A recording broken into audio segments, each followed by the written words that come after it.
Yo, Griff, list. We're doing 30 through 21 today, so sit back and enjoy.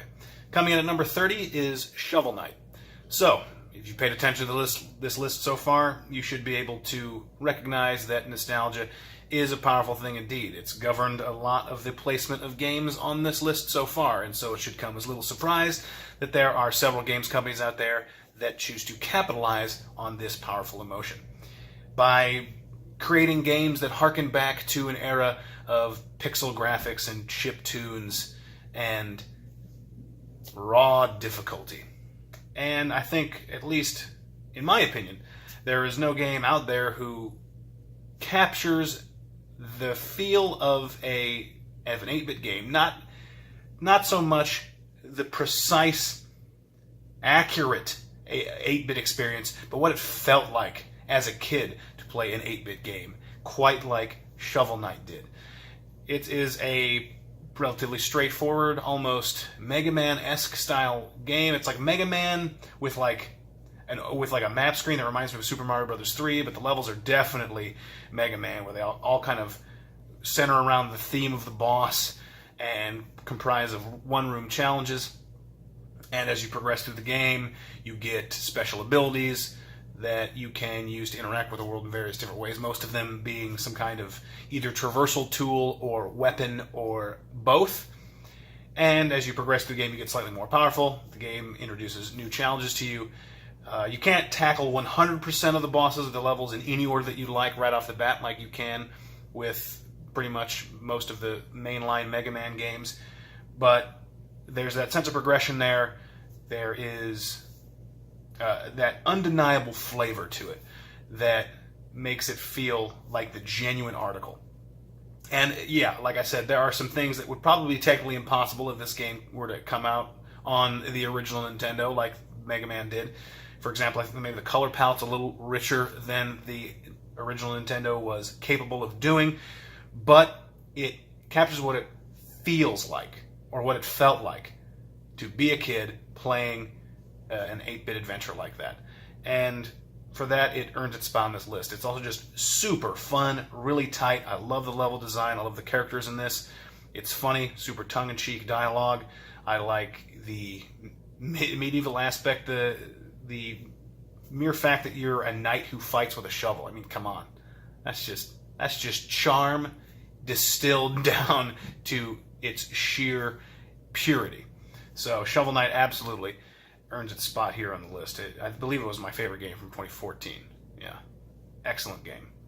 Coming in at number 29 is Earthbound. Earthbound was 27 on my list of 50 in 2008, and really the fact that it dropped 2 spots doesn't really mean a whole lot. That still means that it means a lot to me. There's no game out there that quite feels like Earthbound. It manages to capture the strange imagination of a child and make that still feel relevant even when you play it as an adult. If you were to play it as a kid, it feels like there's a game out there that finally gets you. You know, you're beating up gigantic sentient piles of puke with your baseball bat and your good buddies, one of whom is named Pooh. if that doesn't speak to the mind of a 10-year-old boy, then I do not know what does. Developer, visionary, singular auteur Shigesato Itoi.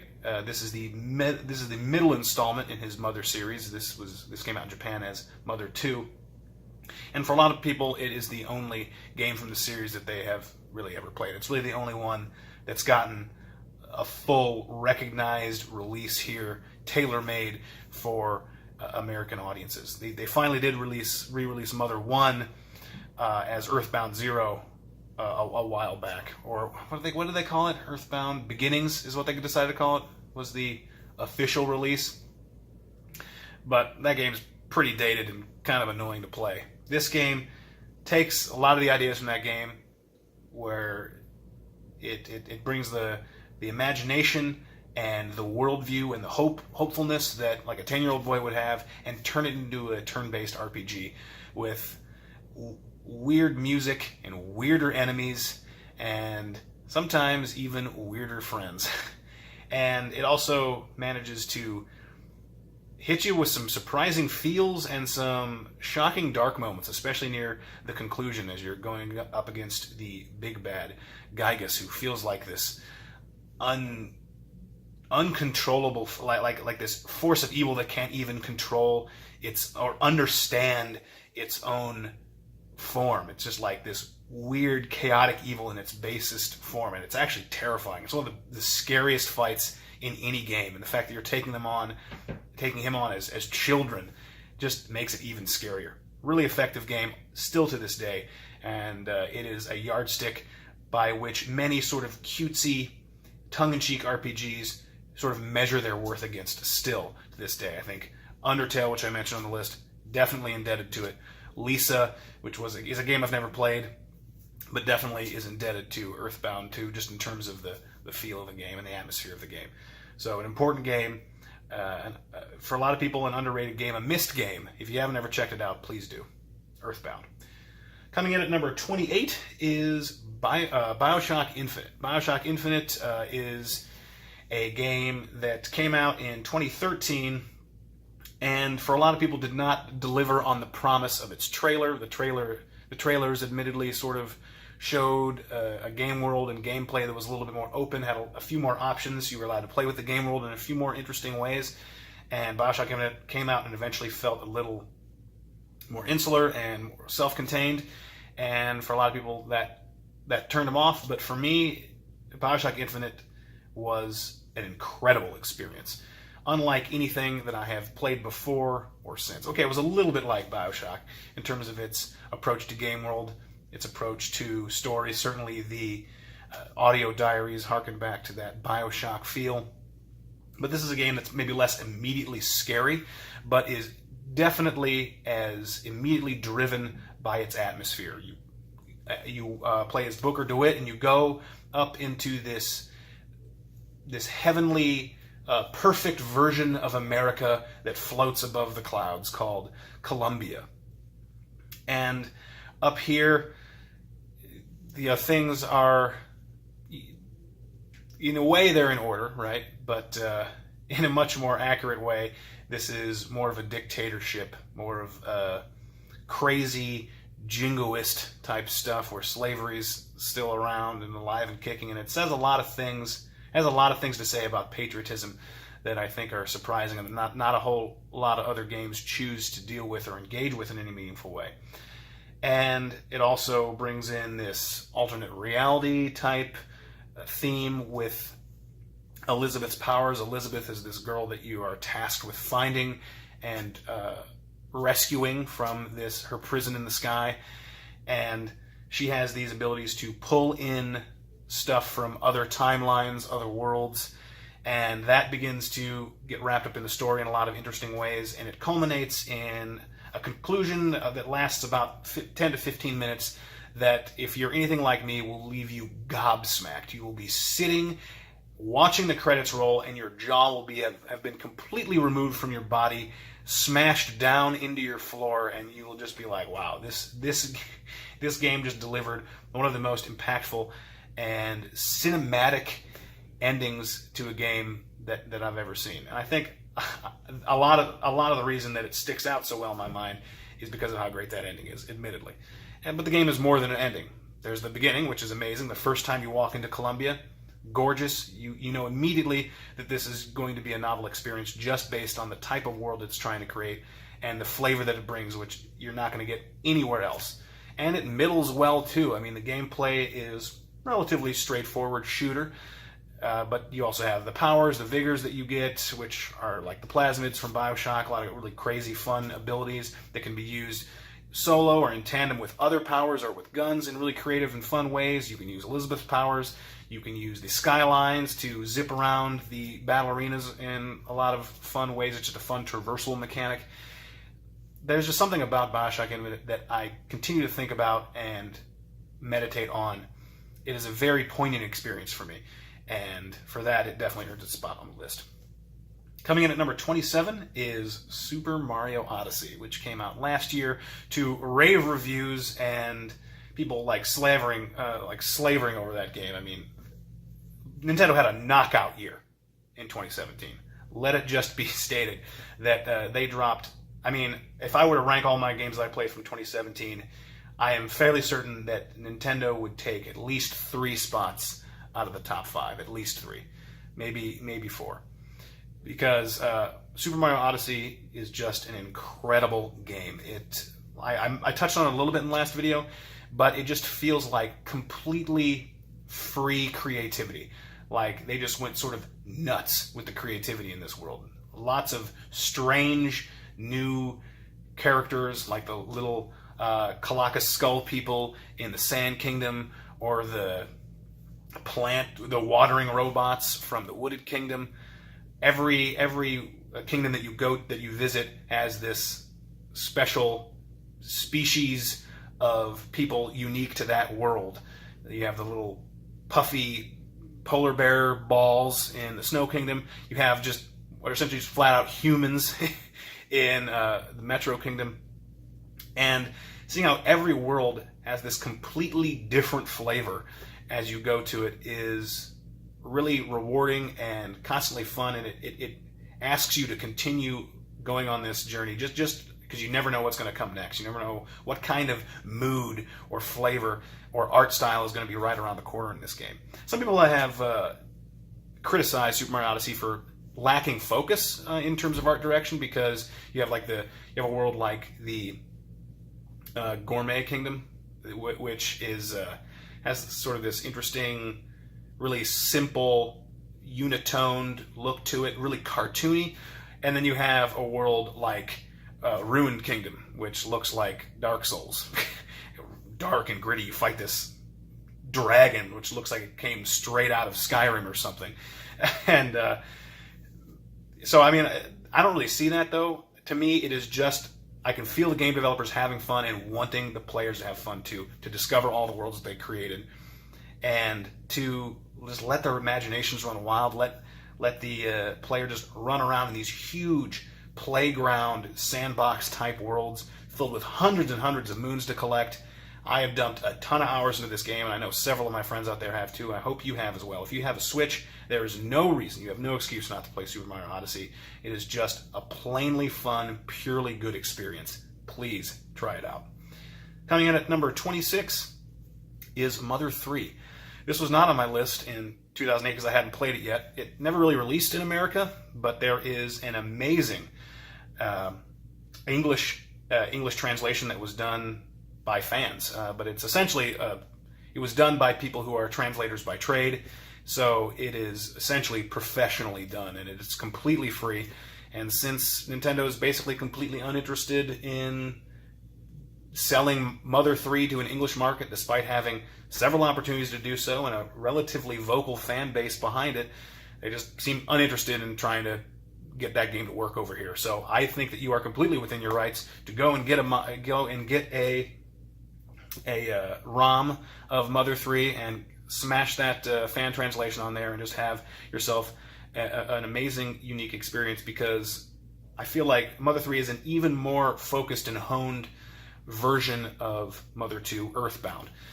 It takes the action away from this sort of big, almost like America.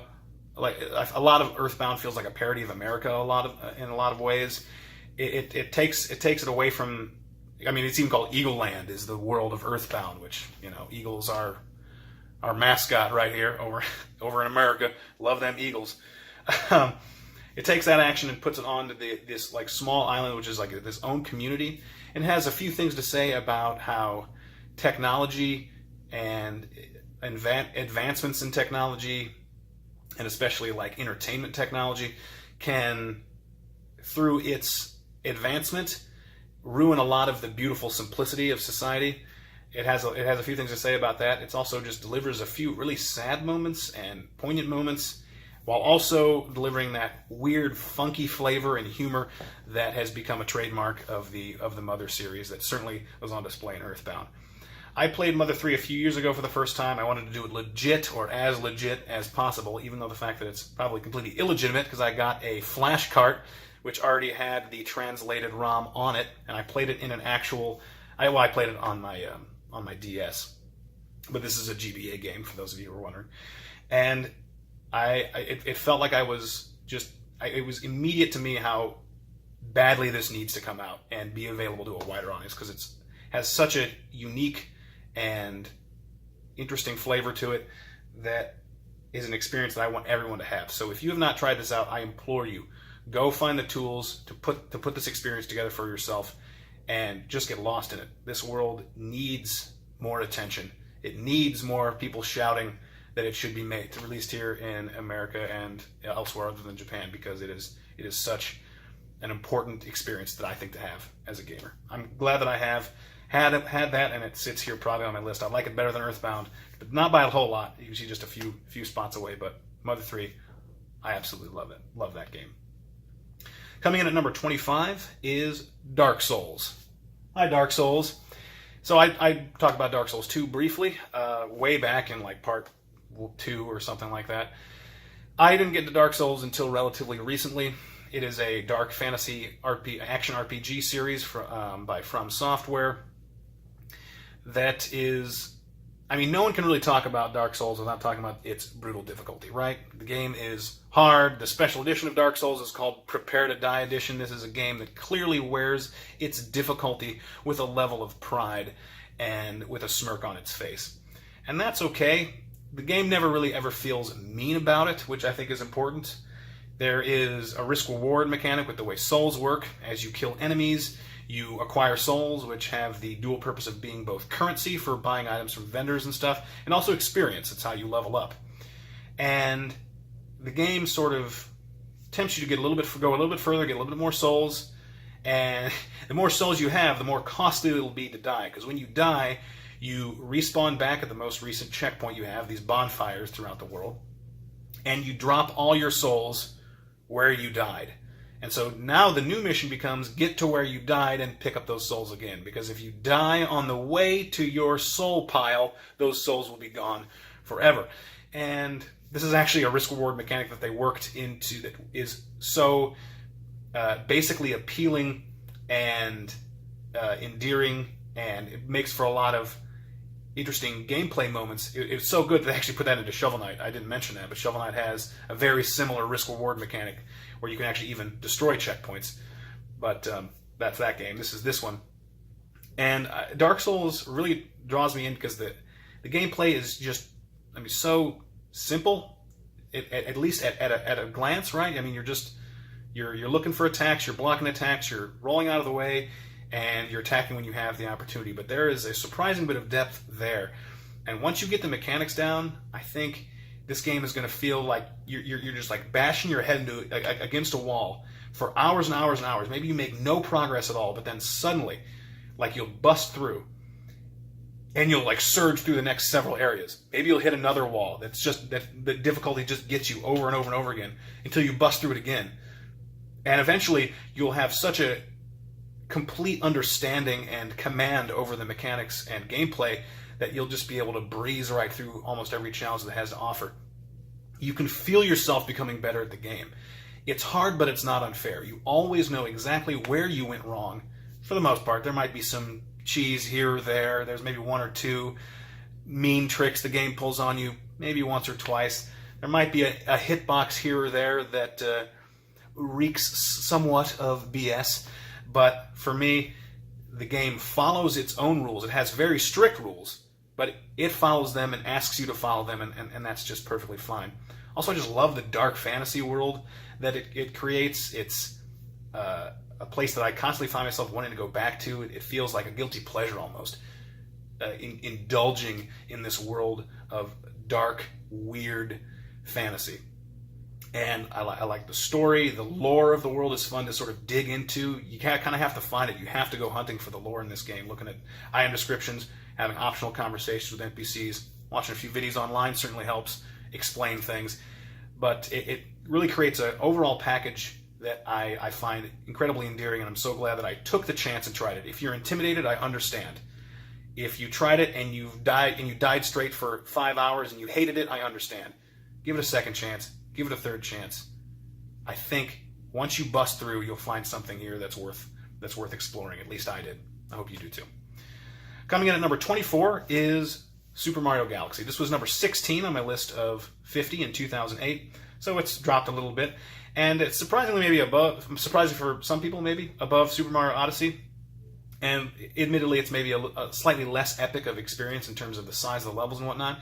But there are many more of them, and so it fits a lot of different flavors in, maybe not as crazily creative or as off the walls as some of the stuff in Odyssey, but I sort of like the bite-sized approach to the levels, I think. Maybe not more, but it works so well here, and it came at a time where I just felt like I really needed a Mario game, and so again, it's a sort of a bit of a nostalgia pick for me. But I love the gameplay in this. I love the way that gravity works. I love the fact that you'd think that there'd be some camera problems or gameplay problems with trying to navigate a planetoid that's not a lot bigger than Mario is himself, but it just kind of always works.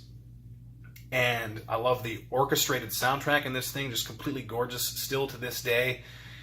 It's just basically fun and a plain old good old Mario game. And I still think for me it's probably out of the modern 3D Mario games, I still think it's probably my favorite for a variety of reasons.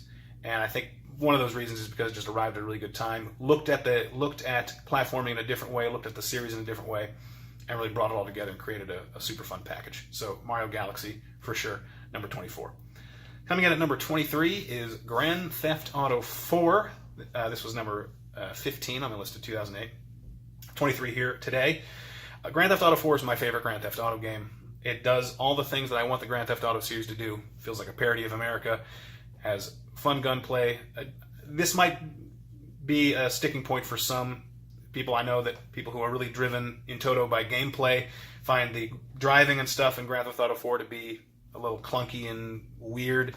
But once I kind of got used to it, and it was okay for me. I don't really mind it too much.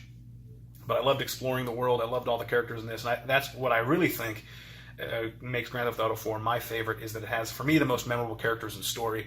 I like Nico Bellic's sort of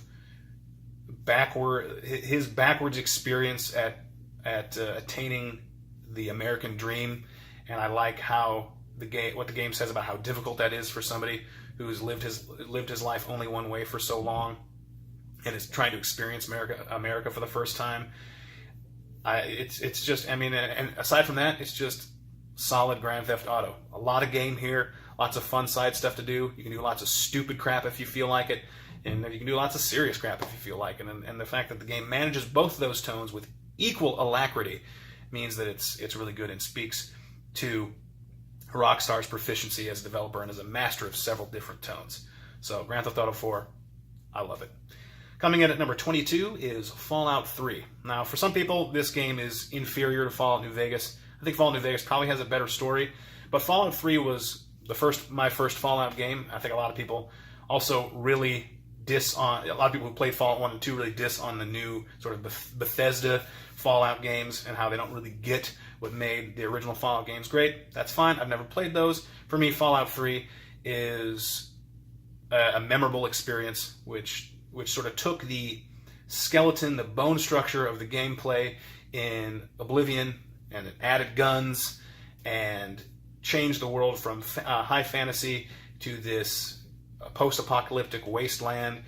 Especially poignant because you get to see, I mean, it takes place in the wasteland of Washington, D.C. You get to see a lot of those iconic monuments in ruins.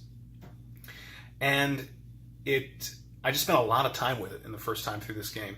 And there's a lot of little hidden stuff in this game, lots of secrets to explore, lots of surprises in here, lots of strange things that happen. Like the first time I found the alien saucer that had plummeted into the ground, and I got a really cool, you can find an alien blaster, which is like one of the best weapons in the game, and I just like ran into this thing by accident. It was such a weird experience, and I love that the game sort of goes for things like that. They added a morality thing into this, where there's like good decisions, bad decisions. You want to be good character, evil character, that kind of thing. And I can take or leave that. For me, it just brought the flavor, took all of the good ideas in Oblivion and sort of adapted them into something else, into something new. And I think they really ran with that franchise, and it's produced a couple new, great games since, like New Vegas and Fallout 4, but for me, I can't deny my first experience with Fallout as being sort of the one that I remember as being my favorite. So that's why this one ranks so highly, probably higher than most people would rank this game. Finally, rounding out today's video, we have at number 21, the original Halo. This was number 14 on my list in 2008, so I decided to put all 3 Halo games on this list, which is maybe somewhat controversial, the fact that I decided to dedicate basically 3 whole spots on this list to the Halo games, especially when, for me, like I've said multiple times, that the Halo experience as a whole, the original trilogy, is just sort of one entity in my mind. But I really felt like I needed to give it its due here. And Halo, for me, is the game that started it all. I cannot tell you how many hours I spent playing this game, both multiplayer and single player. I mean, Blood Gulch is for me, for my generation, is there a more classic deathmatch first-person shooter multiplayer map? I can't think of one. I just can't, especially when you play teams. It is just, it's perfect. I understand that there are some maps that might be more technically engaging or interesting just in terms of the way that they're built, but there's just the raw simplicity of Blood Gulch is iconic. It is infinite. I love Blood Gulch, and I loved all the multiplayer matches I played in that map, and all the other great maps too. The single-player campaign is amazing. I could list off like all the levels right now. Silent Cartographer, love that level. Assault in the Control Room, what a great freaking campaign level. Just an all-out battle against the Covenant on your way to an essential piece of the Halo's, of the makeup of the Halo. The first time when the game introduces the Flood, it's like watching a horror movie. What a completely memorable moment in all of the first-person genre, first-person shooter genre. This is such this game is such a standout in my mind for so many different reasons that it absolutely earns its spot here on the list. And really, the series as a whole, whenever I think about it, I kind of want to go back to it. I really do. It is that important to me. So we started this list off. Shovel Knight is a game about nostalgia, and Halo for me is definitely a game about nostalgia. One of the games that sort of exemplifies, personifies nostalgia the most for me. I'll never forget it. Thank you so much, Bungie, for all of the hours, the countless hours I had, the friends I made playing Halo. So there you go. There was 30 through 21. Boy, these videos are getting longer and longer. I don't shut up. This is ridiculous. So next time we will talk about numbers 20 through 11. We are almost there, ladies and germs. It's getting real. So thank you once again for watching, and I will catch you next time.